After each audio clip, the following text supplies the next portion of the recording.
Bu yil birinchi marta ko'rayishim. Remontimiz davom etadi o'rtoqlar. Demak, avvalgi videoda devorni vadmisonnisini boshlagan edik. Bugungi videoda bo'lsa hamma bo'yoq ishlarini tugatamiz. Vadmisonniyni qo'yib qilganimiz uchun devorlardagi nuqsonlarni bittada yopib berdi, lekin baribir biz ikki slov yurdik, yana ham tiniqroq chiqish uchun. Boshida bu rang menga umuman yoqmadi. Uyda qandaydir qorong'i qilib bo'g'ib qo'yayotganga o'xshadi, lekin qurishni boshlagandan keyin sekin ochildi. O'tgan yilgi remontim esinglardami? 5-6 qism bo'lib, rosa cho'zilib ketgan edi, taxminan 1-1,5 oy davom etgan. Bu safargi remontda opam, ukamlar ham ishtirok etib, ya'ni bir o'zim bo'lmaganim, oilaviy qilganimiz uchun 1-2 kunda ayla tugagan. Faqat men videolarda montaj qilishga ulgurmasdan qo'yilmay qolib ketdi. Hozir bu ikkinchi qism, bundan keyin oxirgi video qo'yiladi, ya'ni uyda tayyor holatda shunaqa ochildi uy. Yangi gilam soldik, bolalarning qo'lini izi chiqqan devordan asar ham yo'q. Xullas natijani keyingi videoda ko'rasizlar. U video tezroq chiqishi uchun bo'lsa, bunisiga like bosib, qo'llab-quvvatlab qo'yish esdan chiqmasin. Qishloqdagi qizlar remontlarni qivorsa ham, eshigini ko'chadan boshlab hovlini oxirigacha bir engishganda shupursa ham beli og'rimaydi. Nimaga? Chunki menda ortopedik matras bor. Ko'pchiligingizga ma'lum, buni men o'tgan yil olganman va olganimdan beri biron joyi qilt etmadi, yangiday turibdi va endi menda bosh og'rig'i, qiysha yotib qo'yibman deb bo'yinda ushab yurish kabi muammolar ham bo'lmaydi, chunki men ortopedik bolish ham oldim. Ikkisi ham shaxmatrasdan. Avval ular faqat dastavkaga ishlagan, endilikda Namanganda katta qilib showroom ochishdi. Kelib matras bolishlarda yotib, sakrab ko'rib olaverasizlar. Bu yostiqni ko'ringlar, lateks bosh shaklingizga moslashgani hisobiga mazza qilib uxlaysiz. Premium sifatdagi bu matraslarni O'zbekiston bo'ylab yetkazib berishadi, sifati a'lo. Davleniyasi bor, yaxshi uxlolmaydiganlar uchun shu lavanda bolishdan ham olib kelib qo'yishibdi. Hidi shunaqa yoqimli, buni choyi ham bor ekan, asabni tinchlantiradi. Showroomga kelsangiz, matraslarning tarkibi nimadan iborat, qanaqa prujinalar ishlatiladi, hammasi haqida bilib ketasizlar. Xaridorlar uchun shunaqa original atirlar bonusga qo'shib berishadi. Manzil Namangan shahar, Do'stlik bozori yonida Mo'njal Subhospital. Aloqa uchun shu yerda nomeram qoldirdim, bemalol kelaverasizlar. Bugun sizlar bilan birgalashib bo'zakchamga o't yulamiz. Bilasizlar, har safar o'tni perchatkasiz yular edim. Bu safar kiymasam aslo iloji yo'q, chunki kecha tirnog'imni chiska qildirib, xina qo'ydirganman. Har safar qo'llarimga mehr berganimda chiroyli bo'lib qoladi-da, keyin aytaman, bo'ldi endi doim shunaqa qilib o'zimga qarab yuraman deyman. 10-15 kundan keyin qayta borish payti kelganda esimdan chiqib qoladi. Shu taraflarda o'tini yulishga doim cho'chib turaman, chunki bir-biridan qo'rqinchli shunaqa hasharotlar bor. Mayli, endi tezdagina yulib o'tib ketaman desam, yerlar ancha qatib qopti. Yarim soatda yulib qo'ysa bo'ladigan joyga salkam 1 soat sarfladim. Shunchalik ko'rmasdan ozgina payt yulsangiz bo'lmaydimi deyishinglar mumkin, lekin men buncha qilib atay o'stirdim. Bir yulganda ko'pgina bo'lsin deb o'tgan yili ham shunaqa qilib anchagina o't to'plab quritib qo'yganman va endi mana bo'zakchamiz mazza qilib yeyapti. Odamlar molini qonini to'ydirgani dalalarga olib chiqadi, yo'l bosib, bizda bo'lsa uyimizda tayyor. Kecha charchab qolib, choy ichmasdan uxlagan edim. Uyg'onsam shunaqa qornim ochib ketibdi. Bugunga shu joygina yetadi, qolgani endi ertaga. Hali yulinish kerak bo'lgan joylar juda ham ko'p. Agar sizga bu rubrika yoqqan bo'lsa, like bosib o'tib ketish esdan chiqmasin.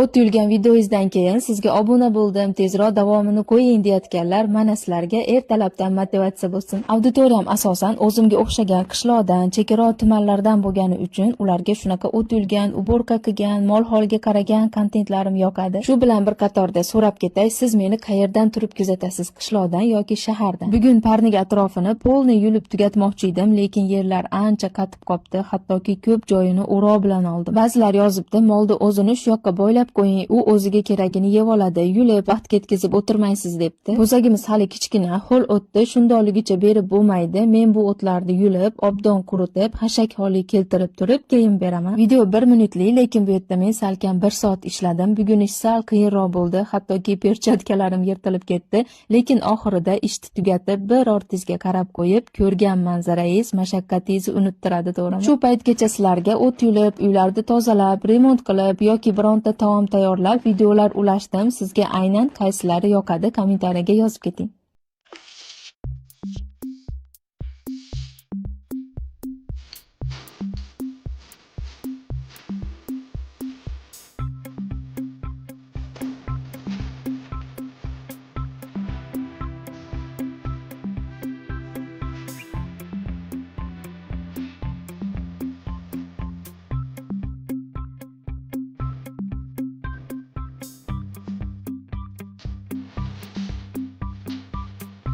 Qishloqdagi qizlarida bugun ko'chada ko'pgina ishlari bor, lekin ertalabki salqin havodan foydalanib sahnadagi o'tlarni tozalab ketay dedim. Demak, birinchi bo'lib ochilishga boraman va bu ochilish o'zimizning madaniyatimizda bo'ladi. Paxtaoboddagi Polvonmet tarmog'ini ko'pchilik biladi. Banisa apteka va oshxonalariga ega va bugun ular ilk marta qishlog'imizda ham Polvonmet aptekasini ochishyapti. Madaniyatimizda aptekalar ko'p, lekin Polvonmetda bitta afzallik tarafi bor. Ko'p aptekalardan topolmagan narsalaringizni bu yerdan topishingiz mumkin. Masalan, biz Hadicha bilan Moskvadaligimizda 6 oylik paytida yo'talib, o'pkasigacha o'tib ketgan va bizga ukolmas sirop yozgan. Ishoninglar, kechasi kunduzi yo'talib, qiynalib yurgan bola 3 kunda tuzalgan. O'zbekistonga kelib ham istab, originalini topishga qiynalganman va u Polvonmetda bor ekan. Xullas, ochilish yaqinlar ishtirokida bo'ldi. Apteka bo'lsa yaqin bir hafta ichida to'liq holatda to'ldiriladi. Bu yerda ukol dorilardan tashqari farzandingiz uchun pampers, smeslardan ham topishingiz mumkin. Manzilini tushuntiradigan bo'lsam, Madaniyat poliklinikasi, ya'ni oddiy tilda aytganda o'zimizni katta Banisani shundoqqina to'g'risida joylashgan.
Qani taxmin qilib ko'ringlarchi, shu o'tlarda necha soatda yulib bo'laman. Kelinglar sizlar bilan shuni tekshiramiz. Demak, 7:30da boshladim. Bu taraflarni tozalash uchun albatta perchatka shart, chunki bu yoqda qo'rqinchli hasharotlar ko'p. Ayniqsa o'rgimchakdan juda ham qo'rqaman. Perchatka bilan ish qilsangiz, qo'lingiz yomon bo'lmasligi yaxshi-yu, lekin o'tlarni chala yulinishi va yulayotganingizda qo'llaringiz his qilmasligi yomonda. Bugun opachamlar keladi va biz Andijonni bironta go'zal joyda piknik qilmoqchimiz. Qayerda tavsiya qilasizlar? Iloji bo'lsa aniq manzil bilan kommentariyaga yozinglar, chunki bu boshqalarga ham foydali bo'lishi mumkin. Bu yerlarni tozalash boshqa joyga nisbatan ozgina qiyinroq bo'ldi, chunki qurib cho'pakka aylangan o'tlar ko'p ekan, shularni ajratib yurganim uchun ko'proq vaqt sarfladim. 7:30da boshlagan edim, roppa rosa 1 soatda, ya'ni 8:30da tugatibman, lekin o'zim uchun 2 soatdek tuyulib ketdi. Devorni tagigacha tozalash rejam bor edi, lekin qop-qora kattagina o'rgimchak yo'limdan chiqib qolib, shu joyda tugallashga qaror qildim. Meni bugungi tongim shunaqa boshlandi. Video sizga yoqqan bo'lsa, nima qilishni o'zingizlar bilasizlar. Mana shu uyda remontini oxirgi qismini kutayotganlar, tayyor turinglar. Bugun xudo xolasa montajda hammasini yakunlab, ertaga ertalab joylashtiraman. Keyin biz bu uydan keyin bu yoqda ham boshlab olganmiz. Devorlari qilib bo'lindi, ukam qildi. Bu yerga poloslar solib, uni videosini ham joylab beraman. Qilingan remontimizni natijasini ko'rishga tayyormisizlar? Ko'pgina obunachilarim bu videoni kutdi va bugun kutilgan kun keldi. Remont asosan opam va ukam ishtirokida bo'ldi. Plintus kraska qilyatib, devorga tegmasin deb qovunchilar skoch yopishtirgan ekan. Devorni ko'chirib chiqsa bo'ladimi? Qilingan xatoni ham amallab to'g'rilab oldik. Patologni boshida artish kerak edi deb yozasizlar bilaman va sizlar mutlaqo haqsizlar. Patolog meni ishimni ana-mana qilib oxirgi etapgacha sudrabman va amallab artib oldim. Video qisqa, chunki ba'zi kadrlar allaqachon o'chib ketgan. Ko'pchilik kutgani uchun natijani qisqa bo'lsa ham ko'rsatib qo'yay dedim. Remont o'zi boshlangan kuniyoq bitganida Epchil opa-ukalar syomkaga ketganimda bitirib yorishibdi. Meni bo'lsa videolarni montaj qilib joylashga vaqtim bo'lmayotdi. Remontimizni boshdan oxirigacha guvoh bo'ldinglar, natijasiga baho berib qo'ya olasizlar. Bugun opa-singillar bilan Andijonda piknik qilamiz. Qayerda o'tirish haqida 2 kun o'ylanib, so'nggi daqiqada Bog'ishamoldan o'ta go'zal joy topib oldik. Eski shaharga kelib, opamlar bilan ajraldik. Ular o'ziga ketdi. Men bo'lsa dasturxon uchun salat olishga. Salatchida 30 dan ortiq turdagi salatlar bo'lib, zakaz asosida tayyorlashadi va Andijon bo'ylab yetkazib berishadi. Salatlar Arab va Yevropa davlatlarida tajriba orttirgan mutaxassis tomonidan svejiy tayyorlanadi. Pikniklarga, to'y, tug'ilgan kun va boshqa marosimlar uchun grammlab, kilolab yokida tog'oralab olsangiz ham bo'ladi. Kelasi haftadan uzun tezkor va boshqa ilovalar orqali onlayn buyurtma berishingiz ham mumkin. Bu haqdagi yangiliklarni Instagram profilida kuzatib boring. Manzil Semashka Kurantdan Krepus Kurgovoyga yurganingizda o'ng tarafda uzun marketni yonida. Oladiganlarimizni olib, opa-singillar Bog'ishamoldagi belgilangan joyga ham yetib keldik. Bizga o'zi shovqinsiz, toza havo va manzarali joy kerak edi. Bu yer aynan biz istagandek kamiga yengil shabada, ishoninglar, maza qildik. Manzilini so'ramoqchi bo'lganlar uchun men bilmayman, biz ham bu yerga tavsiyaga binoan keldik. Bog'ishamoldagi qaysidir mahallalarda eng tepasi. Ayni shu vaqtda telefonim ham ishlamayotganida miyam dam oldi. Yaqinlar bilan piknik qilishni sizlarga ham tavsiya qilaman. Qishloqdagi qizlarni shu bugungacha daromadi faqat reklama orqaligida va bugun men o'zim uchun yana bitta qo'shimcha ish topdim. Bu ish orqali bir kunda $9 dan $30-35 realniy pul topsa bo'ladi va men bu ishni o'rganish uchun Andijondagi professional targetologlardan biri bo'lgan Maryam bilan ko'rishdim. Instagramda biznesi bor u sotuv yo'llarga Maryam o'zini налогlarsiz professional target xizmati orqali klientlarni jalb qilib beradi. Bu bo'lsa sotuvingizni oshirib, Instagram profilingizni yangi obunachi bilan boyitadi. Keling shu yerda sizga mijozlaridan bittasini 30'ini bo'lishay. O'rtoqlarim yozyapti, voy dod portlatib yubordiz-ku, targetingizni kim yoqdi va shit yonimizdan to'xtamay chiqyapsiz. Targetingiz va shit dahshat aylayaptimi? Bitta emas, ikkita emas, million marta yonimizdan chiqyapti. Faqat siz ko'ryapsiz. Maryam ushbu professional xizmati uchun $9 dan $15 gacha pul oladi. Endilikda siz ulardan bu ishni andijonlik bo'lsangiz offline, ya'ni ko'rishib turib, boshqa viloyatdan bo'lsangiz Telegram orqali lichkada individual o'rganishingiz mumkin. Targetologga ehtiyoj doim bor. Shu sabab buni o'rganib olsangiz ham o'zingiz xizmat ko'rsatasiz yoki boshqalarga o'rgatib ham pul topsangiz bo'ladi. Qolgan ma'lumotlarni Maryamning Instagram lichkasiga yozib, o'zidan batafsil olishingiz mumkin.